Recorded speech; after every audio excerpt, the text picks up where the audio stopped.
हमरे दुअरवा मैया नीमिया के पेड़वा हो कि झूर झूर ना बहै शीतली बयरिया हो कि झूर झूर ना बहै शीतली बयरिया हो कि झूर झूर ना।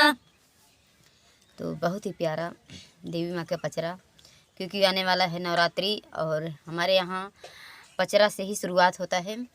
कोई भी काम हो, शादी विवाह, माता जी का नवरात्रि या सप्तमी आने वाला है, तो बहुत ही प्यारा गीत दीदी बहनों आप लोग सुनिए। और भाई लोग, जो कि हमारे घर गांव का पारंपरिक पचरा गीत है, आप लोग ज़रूर सुनिएगा। बहुत ही प्यारा गीत आप सबके बीच आप सबके लिए लाई हूँ। हमरे आंगनवा मैया नीमिया के पेड़वा हो कि झूर झूर ना बहै शीतली बयरिया हो कि झूर झूर ना।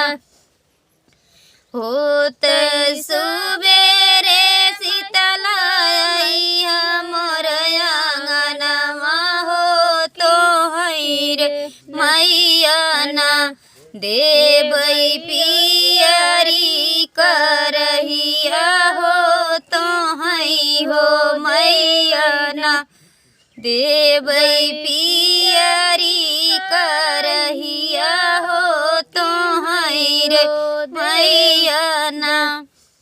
हमरे आंगनवा मैया नीमिया के पेड़वा हो कि झूर झूर ना बहै शीतली बयरिया हो कि झूर झूर ना।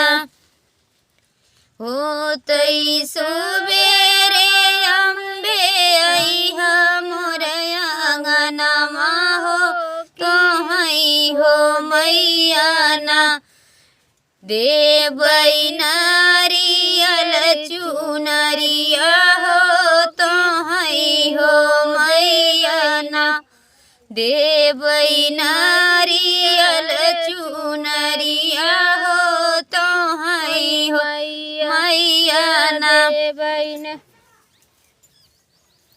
हमरे आंगनवा मैया सीत नीमिया के पेड़वा हो कि झूर झूर ना बहै शीतली बयरिया हो कि झूर झूर ना।